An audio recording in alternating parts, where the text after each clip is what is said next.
Conferencia de Sony, E3 del 2015. Sale un teaser que hizo emocionar y ovacionar a toda la gente del auditorio y también a los que estaban viendo el streaming.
Final Fantasy VII Remake. Y desde ese día, todo el mundo estuvo esperando la llegada de Final Fantasy VII Remake. De hecho, hasta hubo un tiempo en que otro juego bastante esperado de esa empresa, Kingdom Hearts 3, fue opacado por eso. Hasta se acusó a ese juego de ser el responsable de que Final Fantasy VII Remake tardara en salir, lo cual es cierto. Y bueno, este 10 de abril de 2020, o tal vez mucho más antes de dependiendo de tu país, salga por fin este juego. Y todos están contando ya los días, sea cual sea el resultado, va a ser un gran suceso. En términos generales, Final Fantasy VII es considerado como uno de los mejores juegos de la historia de la humanidad, como uno de los mejores Final Fantasy existentes. Gracias a todo esto, la gente empezó a preguntarse, ¿por qué tanto fue vuelto por este juego? Ni que fuera Fortnite o Minecraft, entre otros comentarios sin sentidos. También salieron las voces de que es un juego completamente sobrevalorado, para otros un juego malo por su historia, por su jugabilidad, otros dicen que solo es un producto que apela a la nostalgia y solo su valor reside en eso, o que es solo hype y hasta compararlo con juegos actuales o juegos posteriores a este, que diciéndole que son superiores. Puedo comprender algunas opiniones que ponen, pero muchas de esta gente desconoce la importancia de Final Fantasy VII para la industria de los videojuegos. Sin este, no tendríamos el panorama actual que tenemos actualmente, o sería muy diferente. Así que acompáñenme en este video donde entenderán el hype, la emoción, el miedo, por qué los comentarios de que es un juego sobrevalorado y similares, y para demostrar la importancia de Final Fantasy VII a la industria de los videojuegos.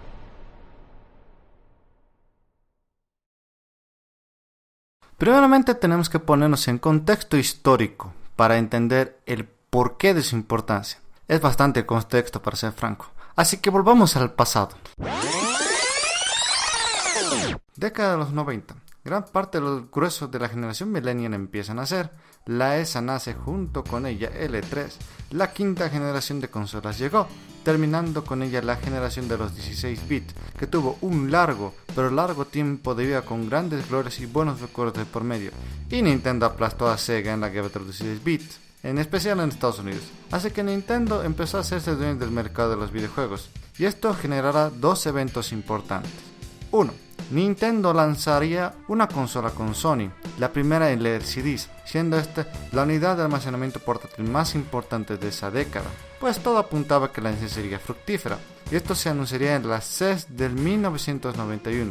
Justo cuando iban a anunciar su nuevo producto, Nintendo rompe su alianza y se asocia con Philips, la eterna rival de Sony, lo cual obviamente no gustó para nada a Sony, pero uno de sus empleados, Ken Kutaragi, insistió por mucho tiempo para que el proyecto de la consola no muriera, logrando por apenas su cometido, dando nacimiento así a la PlayStation. 2.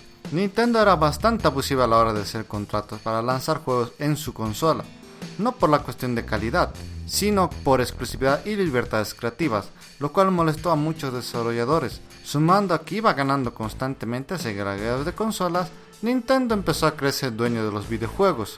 Textual. Esta soberbia hizo que lanzara la Nintendo 64, una consola que seguía usando cartuchos para vender sus juegos, siendo estos caros de producir y que limitaban mucho el desarrollo de los videojuegos. Y en estos tiempos, los CDs empezaron a tomar una importancia bastante grande en el medio, y sobre todo barato y multiuso. Pero Nintendo obvió por completo todo eso, porque como eran dueños del mercado, pues la gente compraría todo lo que ellos hagan. No por nada tenían el título de haber salvado a la industria de los videojuegos. Todo esto empezó a limitar bastante a Squaresoft. Y repito nuevamente, Squaresoft, para que no exista confusiones.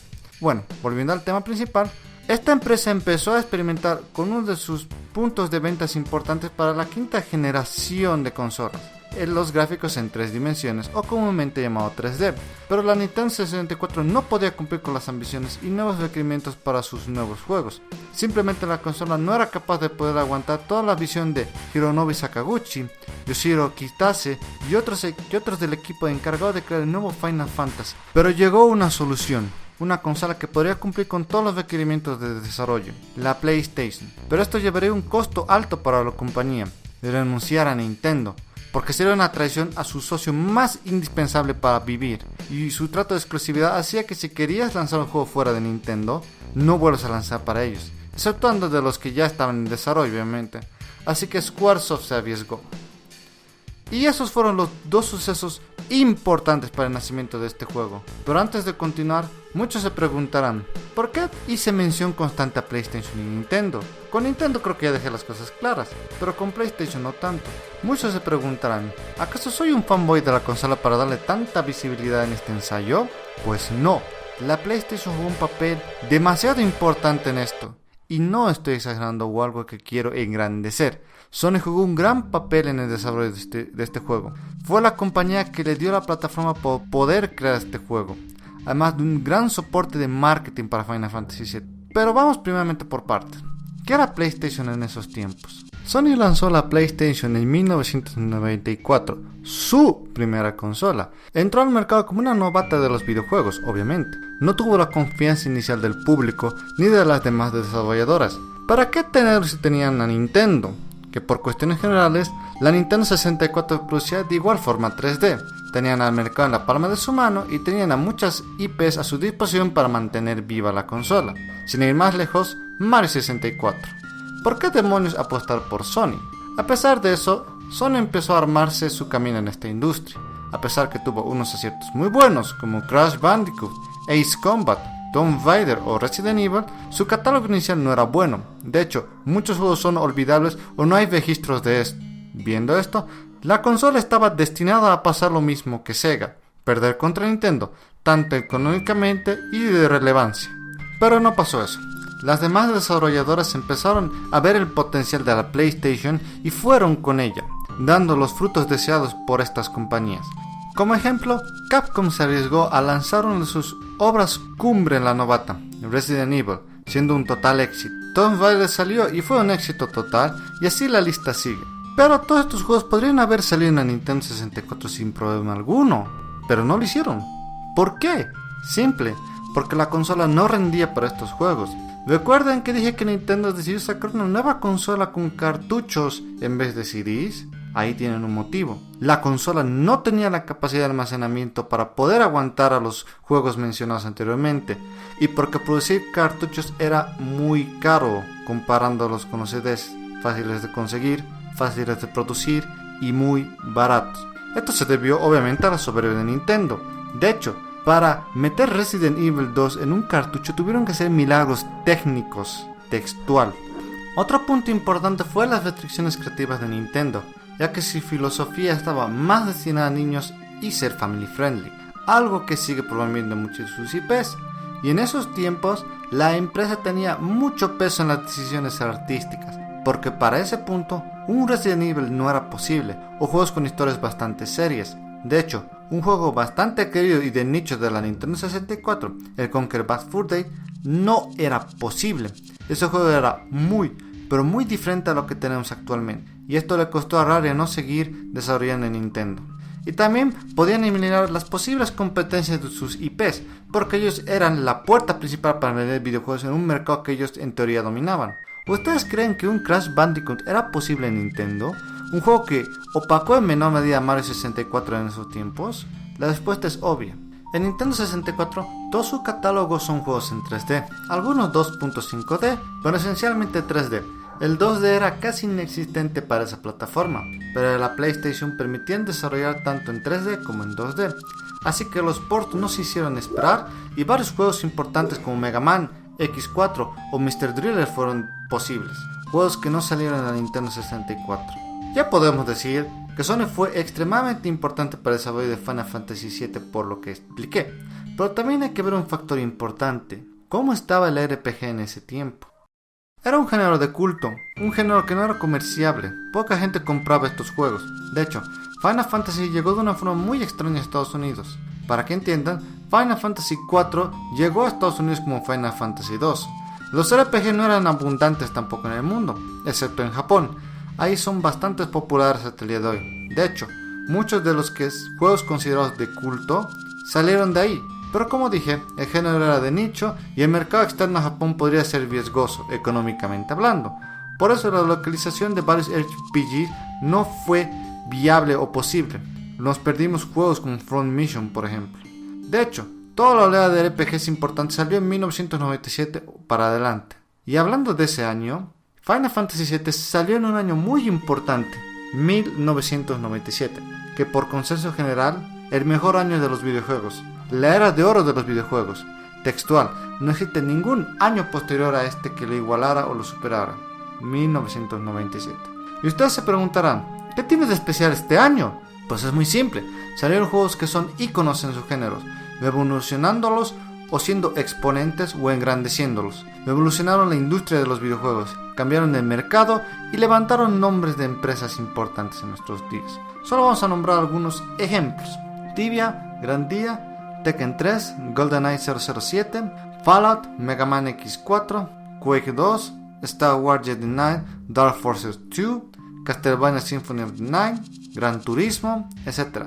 Así que la salida de Final Fantasy VII tuvo mucho más peso por este año. Y con esto terminamos el contexto importante del estado del mercado y la industria. Y su desarrollo comenzó en 1994.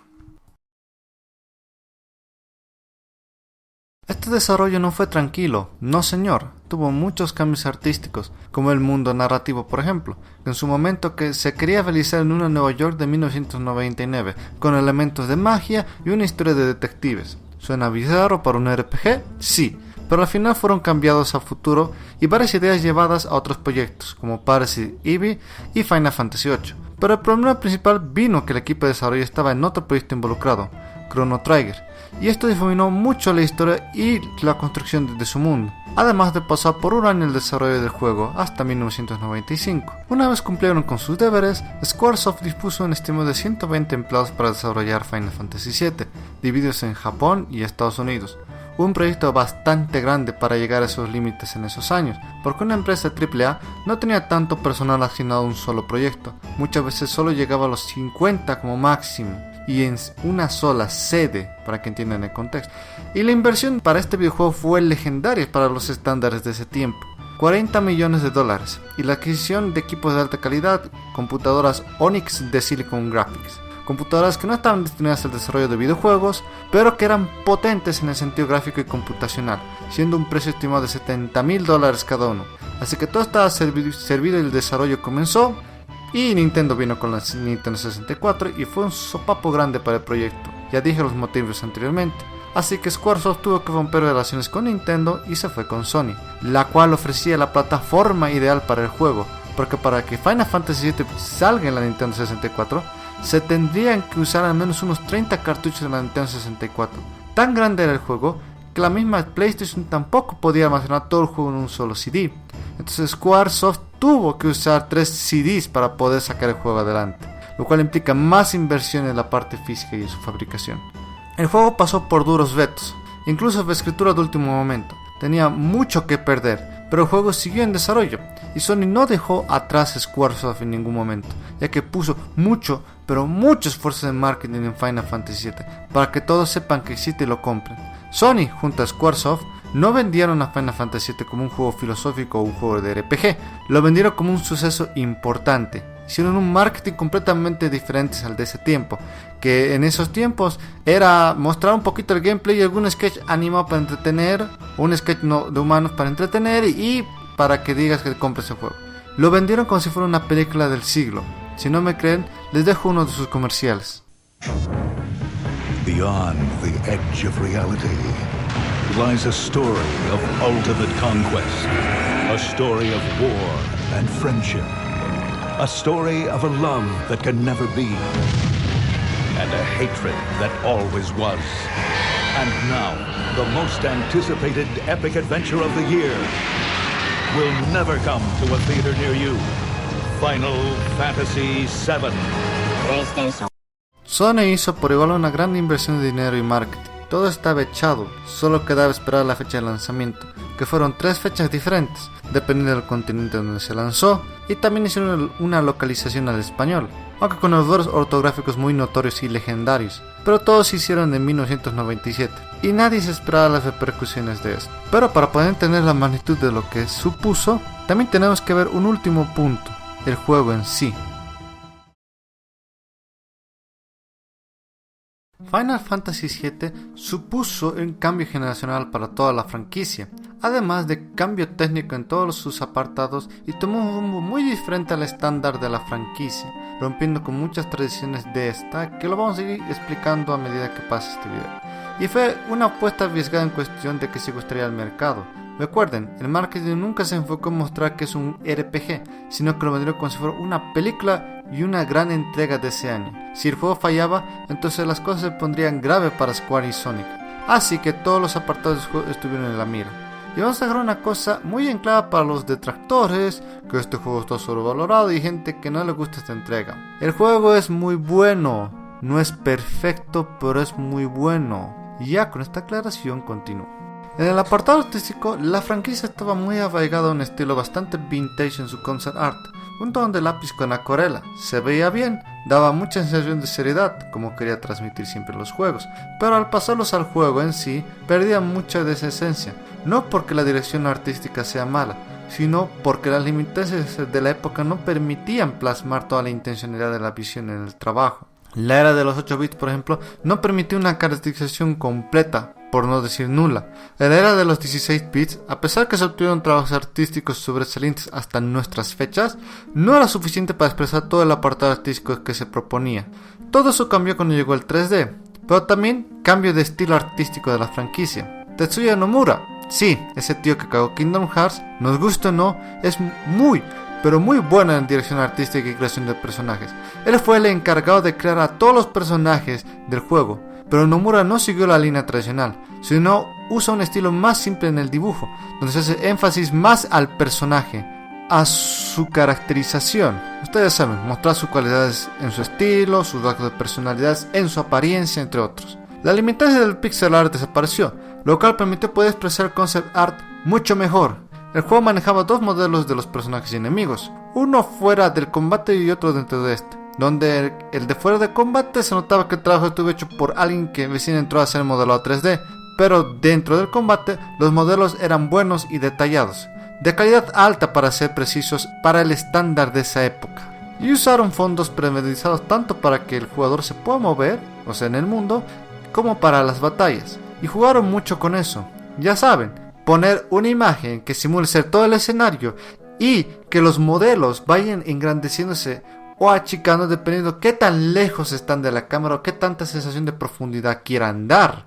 De hecho, con el modelado simple del tipo que recién entró a hacer un modelo 3D, se podía hacer eso fácilmente. Por eso es que se sentía los fondos como si fueran escenarios real o modelos reales. Para muchos puede ser malo esto, pero fueron soluciones inteligentes. Esto se debe a las limitancias técnicas de la generación. Era imposible mantener un modelado de muchos polígonos constantes. La PlayStation ni la PC podían realizar tantos modelos al mismo tiempo. En los combates, las animaciones estaban muy bien trabajadas. Las invocaciones, como ejemplo, súper exageradas para ojos de algunos, en comparación a los juegos anteriores a este, que era literalmente un puff, para que entiendan, fue un gran avance, porque enfatizaba mucho que la invocación era poderosa. La magia que tienen el juego y ataques especiales y normales sí se enfatizan bien. Se veía la potencia que tenían y la ejecución de realizar estos, dando mucha verosimilitud a lo que se veía en la pantalla. En el apartado de cinemáticas, es uno de los pocos que se atreve a usar los mismos modelos que se representa en el juego. O sea, los 2 tipos de modelos 3D se usan dentro de este. Los modelos simples son usados para cinemáticas, ¿no? fuera de batallas, dando sensación de las cinemáticas in-game, o sea que crea las cinemáticas con el mismo motor y recursos del juego, lo común actualmente, y también tenía sus cinemáticas grabadas con mayor calidad. Pero lo primero fue lo más llamativo de todo, que aunque tiene sus trucos bastante obvios como expliqué anteriormente, da mucha inmersión al jugador, y es de los pocos o el primer juego en implementarlos, porque la mayoría solo usaba cinemáticas ya grabadas, y que muchas veces era muy diferente al arte que se veía dentro del juego, por no decir todos.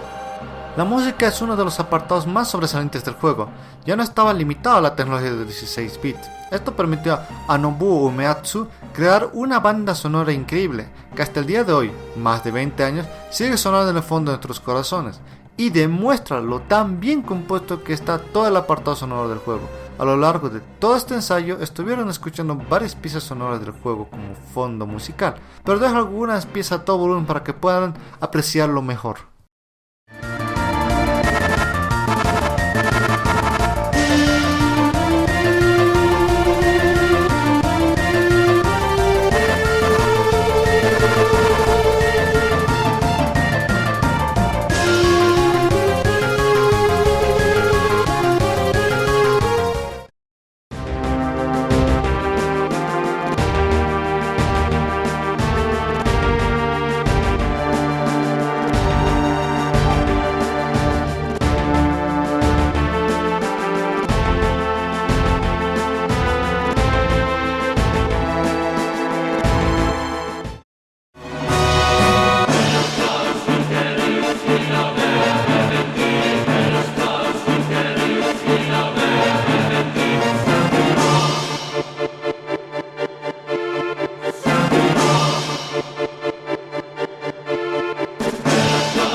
Solo algunas músicas que tuvo este juego. De hecho, la banda sonora viene en 4 CDs. Fue grande la cantidad de piezas musicales que tuvo el juego, y todas sus músicas tienen un sentido importante dentro de este, por la escena y el contexto del momento, y no estoy exagerando, cada música está puesta de manera correcta. De hecho, una de sus piezas musicales, One Winged Angel, es reconocida como una de las mejores composiciones musicales que tiene toda la franquicia Final Fantasy hasta ahora.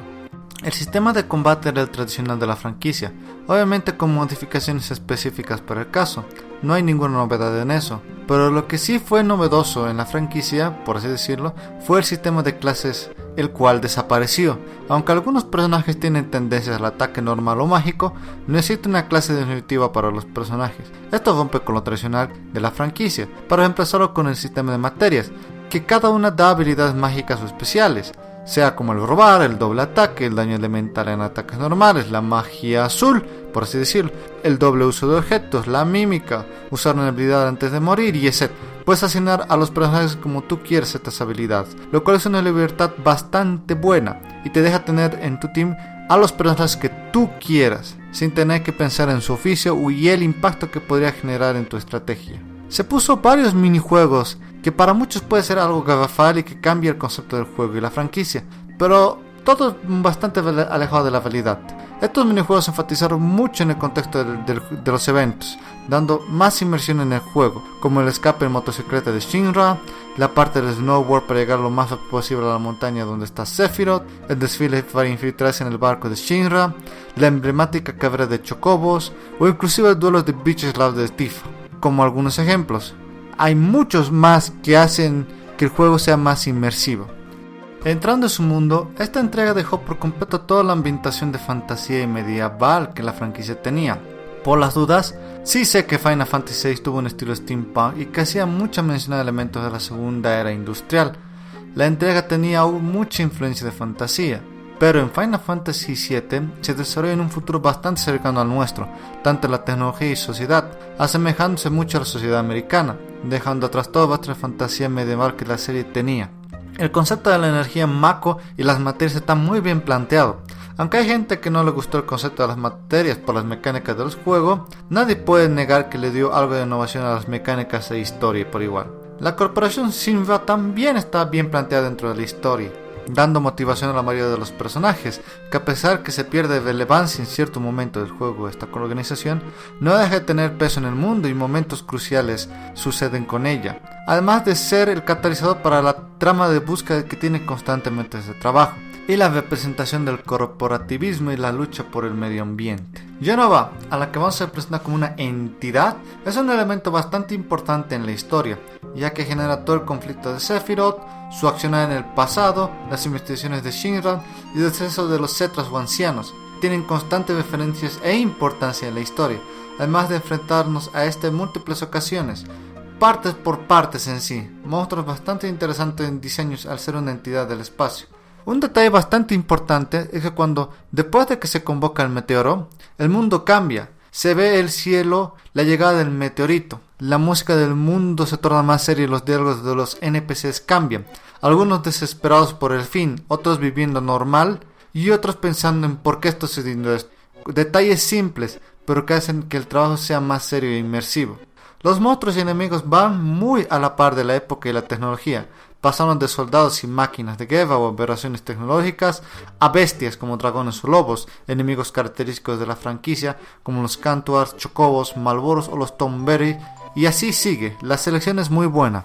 Pero tal vez lo más emblemático son los Arma, que así se llaman por si las dudas, que aunque salieron en varias entregas, los de Final Fantasy VII son los más recordados. Además de sus diseños titánicos y similares a monstruos como Godzilla, los hacen fácilmente reconocibles, son seres que la misma Tierra creó para defender de Jenova en el pasado. Vuelven en su letargo para defender la Tierra cuando se invocó el meteoro, dando las sesiones de juegos más intensas y las batallas más difíciles del juego. Aunque solo tienes que eliminar a 2 de estos, los otros 3 son jefes opcionales, siendo Arma, Rubí y Zafiro los jefes opcionales más difíciles del juego y los más memorables. Hasta algunos dicen que son los más difíciles de toda la franquicia, porque eran tan difíciles de vencer que múltiples guías salían a la luz para ver qué se podía hacer con estrategias concretas y dependiendo mucho de la suerte para ganarles. Hasta analizaron códigos del juego para poder determinar cómo vencer por la enorme dificultad que conlleva estos. Hablando de la historia, esta se basa mucho en la trama de búsqueda, pero también maneja otras tramas en determinados momentos. Resumiendo, el inicio del juego es una historia de venganza del grupo Avalancha contra Shinra, que pasa a una búsqueda de Cloud y Aerith por volver a que este se encuentre con Avalancha para pasar a un rescate de Aerith, para pasar a una gran trama de búsqueda y persecución para detener a Sephiroth, donde se desenvuelven diferentes tramas de por medio, como una de escape de Gold Sources, la trama de redención por parte de Barret, la persecución a Yuffie hacia Yutai, y así podemos citar varios. Pero volviendo a la historia principal, al ver que no pudieron detener a Sephiroth y convoca al meteoro, comienza una persecución a Shinra para evitar que la cague más la situación, la defensa contra las armas y la búsqueda por detener a Sephiroth.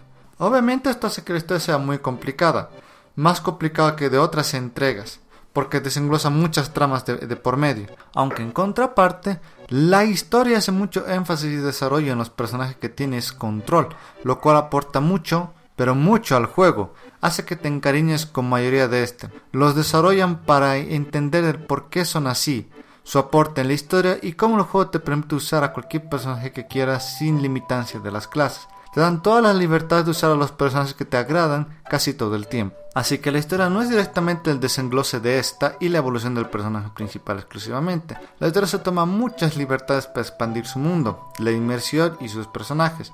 Por eso la cantidad abrumadora de minijuegos y subhistorias, que para muchos no les puede llegar a agradar, pero que es un gran acierto para este trabajo. El juego también implementa muy bien escenas y decisiones que afectan tu juego y la inmersión de este. Como ejemplo, cuando vas en rescate de Aerith, los protagonistas tienen que llegar al piso 59 del edificio de Shinra. El juego te da la decisión de entrar por la puerta grande y enfrentarte a toda Shinra para tomar el ascensor, o ir por las escaleras de emergencia y subir todos esos pisos. Si eliges la segunda, literalmente vas a tener que subir 59 pisos. Y en medio de toda la subida, vas a ver cómo los personajes se quejan y hablan sobre su misión y lo que tienes que subir todos estos pisos. Si vas por la primera opción, te enfrentarás a muchos soldados y demás complejidades para llegar a ese piso. Como mencioné anteriormente, este trabajo tuvo múltiples retrasos y cambios de guión, lo cual se ve reflejado como por qué demonios Sephiroth tiene tanto poder en Cloud después de su plot twist, o por qué Tifa nunca le dijo a Cloud que él jamás llegó a ser un soldado, o por qué Sephiroth actuaba de formas tan locas en ciertos momentos y no los hacían pasar como algo normal. Esto se debe a que según los desarrolladores se tenía otras intenciones con el guión, como que no existieran materias, sino que por medio de experimentos se permita hacer magia, o que Tifa tenga una amnesia igual a Cloud por los sucesos que vivió con Sephiroth, o que Cloud sea un receptor para poder a Sephiroth que en caso que muera, este tenga un lugar donde ir. Ideas interesantes, pero que se las cambió en pleno desarrollo. Y aunque subsanaron algunas cosas en algunas escenas opcionales del juego, como el recuerdo de Cloud de quién era Jack y de cómo logró quedarse con sus recuerdos, no quita que son errores que no subsanaron bien, así que la obra carga con eso. Hablando nuevamente de los personajes, dependiendo de los miembros de tu equipo, hay muchos diálogos que varían. Ejemplos simples son cuando el abuelo de Beth 13 les explica aspectos del mundo del juego, la reacción varía por personajes. O cuando Sephiroth empieza a revelar el pasado de Cloud, si Tifa está en el equipo, esta empezará a tratar de detener a Sephiroth de lo que dice. Dependiendo de las decisiones que tomes dentro del juego, puedes incluso tener una variancia de cita en Gold Source, que aunque lo puedes realizar luego con todos los personajes, la primera vez es un momento clave antes de la continuación de la historia, para enfatizar con los personajes. Pero el staff hizo mucho énfasis en un personaje en concreto, Aeris, una chica que aparece en el inicio del juego y en la intro de esta, pero que no se le da mucha importancia al inicio. Pero dentro de poco se vuelve en un personaje muy importante, no solo por aspectos narrativos como que ella es la última Cetra o anciano, la única que puede tener toda la catástrofe que se venía y la llave para la Tierra prometida, sino porque es uno de los personajes más llamativos de todo el cast. Un personaje alegre, bastante positiva y llena de vida. No usan el estereotipo de Genki Girl como tal, porque el mismo personaje sabe mantener todos los puntos positivos sin tener que salirse del personaje y sobre todo sin romper por nada del mundo la seriedad o el contexto del momento. El personaje está bien construido. El juego da mucha énfasis en ella y Cloud, porque son una de las relaciones más importantes del juego, narrativamente hablando. Ver la química entre ambos personajes, que al ser tan disparejos, salen cosas interesantes y divertidas, y la que entregó muchas escenas memorables, como hacer que Cloud se transvista. Aeris es el principal medio de que Cloud cambie en toda la historia, desde quitarse toda la indiferencia que tiene, hasta poder cambiar de metas e intentar detener a Sephiroth, a pesar de que sabe todo el poderío de ese personaje. Sumado a lo que el trabajo que hicieron con ella narrativamente, es uno de los personajes más queridos del juego y más entrañables de la franquicia de Final Fantasy. Pero también todo esto fue la construcción para un evento que dejó marcado a mucha gente, ya que estaba planeado en la historia y que lo ejecutaron con el peor récord existente por los cambios de guión, pero que no cambió el desenlace ni el resultado hacia el público general, la muerte de Aeris. Y no es como que otras entregas no hubiera sucedido esto, pero esta muerte fue desgarradora para muchos, por lo que expliqué, un personaje bastante carismático y bien desarrollado en la historia, que el juego nos hizo enfatizar de una u otra forma, pieza fundamental en la historia y pieza clave para el desarrollo de Cloud, muera. Nadie esperaba que el personaje muriera, nadie, incluso cuando el juego mismo nos incita a hacerlo con Cloud bajo el dominio de Sephiroth. Pero la escena pasó, y para muchos, perder a su personaje favorito o amado, que incluso trascendió fuera del juego, fue fatal. La muerte llegó a niveles inesperados, ya que la misma gente empezó a buscar formas de poder vivir a Aeris dentro del mismo juego, incluso bulos haciendo esto, que aunque se logró por medio de hacks, oficialmente Aeris estaría muerta para siempre. Los mismos desarrolladores explicaron eso, por lo que sé, mucha gente pidió la posibilidad de que en futuros ports o parches se pudiera agregar la forma de revivirla, pero los desarrolladores no hicieron caso a eso. Cada port existente contiene esta escena y este fatídico destino para este personaje. De hecho, para que la herida duela más, durante toda la escena de la muerte de Aeris se toca su pieza musical, que no es alegre como el personaje, es completamente melancólica y triste. Si ponen el OST del juego te darás cuenta. De hecho, luego de su muerte, hay una batalla contra Jenova, que de igual forma se sigue produciendo esta música melancólica, para enfatizar todo el dolor que están pasando en estos momentos nuestros personajes. Dicen las leyendas que hubo una gran cantidad de suicidios en Japón por esto. Obviamente no puedo confirmar esto porque es una leyenda, pero de todas formas refleja todo el dolor que se vivió con este personaje, que marcó a muchas personas. Y otro de los motivos por el cual el juego es tan recordado. y tan importante.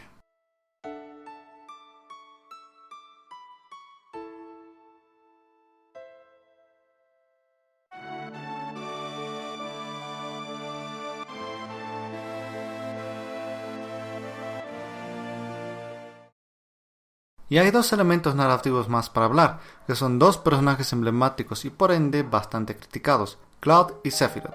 Primeramente Cloud, que lo catalogan como un personaje completamente sobrevalorado y emo, el prototipo de Kirito de Sword Art Online, y que se lo repudia hasta más no poder, argumentando que un personaje terciario, pero importante para Cloud, Jack, debería haber sido el protagonista de la historia, ya que Cloud es un impostor y que le quitó todo. Esto debido al plot twist que él nunca fue un soldado y todo lo que vivió fueron recuerdos de otra persona, Jack, agregando los problemas narrativos que mencioné y la información de Jack y Cloud en el juego precuela a este, Crisis Core, y su película Advent Children, donde Cloud está en su etapa super emo. Obviamente esta gente está demasiado cegada, al punto que se le puede usar el OK Boomer en estas. Cloud no es un personaje carismático, es bastante serio y apático, incluso con Aeris en varios momentos, pero la historia no tiene por qué tener un personaje carismático, badass o que simpatice con el público para ser un buen personaje. Una historia tiene que tener personajes con la cual pueda contar una historia, y Cloud cumple con esa faceta, que a pesar de errores narrativos, Cloud logra mover la historia, su evolución es buena y su plot twist tiene sentido para la historia. En cierta medida, le pasó lo mismo que Shinji de Evangelion, que todo el mundo decía que era un mal personaje porque no quería subirse al robot y enfrentarse a los malos, haciendo una analogía para que me entiendan a qué me refiero con Cloud. Bueno, continuando, y otro atacado es Sephiroth, el antagonista más recordado de la franquicia de Final Fantasy, el que llevó a que mucha gente en apogeo de internet lo usara de avatar por lo intensito que querían demostrar que ser. Bueno, el personaje tiene pocas apariciones en el juego, y todas sus referencias y descripciones de él es para decir que es un monstruo en el campo de batalla. Y un escritor malo, común y corriente solo diría eso y se quedaría ahí. Pero los escritores del juego aplicaron lo más simple de todo, muestra no cuentes, y en múltiples ocasiones mostraron el poderío de Sephiroth, como en el pasado de Cloud, donde muestran todo el poderío del personaje, la matanza que realizó en Shinnok de igual forma, e inclusive cómo la serpiente del inicio es abruptamente masacrada por Sephiroth, mientras nuestros personajes en ese mismo momento no podían hacerle frente a ese enemigo. Los escritores hicieron bien en mostrar el poderío del personaje para que no quede en un simple decir que es poderoso. A pesar de ser carismático y poderoso, es un MacGuffin, porque a pesar que lo tienen que detener, muchas partes de la historia no lo muestran o ya hace algo para cumplir con sus planes o llega para decir un hola, ahora chao, lo cual le quita mucho como personaje. De hecho, solo peleamos contra Jenova y existía muchos momentos donde deberíamos haber peleado contra él, al punto de que nos gane, o empatemos, o tengamos que escapar. Ejemplos son el barco de Shinra o en la muerte de Aeris. Y que sea un MacGuffin perjudica mucho al personaje. Simplemente no tiene sentido que el antagonista al que se hace mucha referencia no haga cosas importantes o no se muestre en gran parte de esta historia.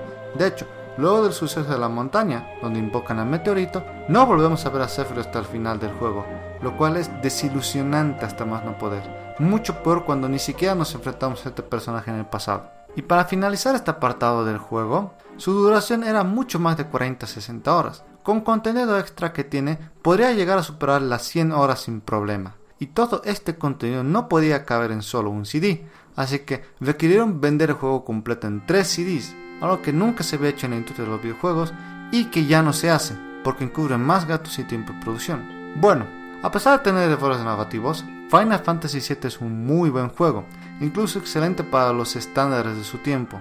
Además de romper con algunos apartados de la franquicia que se volvieron estándar de este futuro, este juego es más recordado por mucha gente, sea fan o de la franquicia o no, por la huella emocional que les dejó.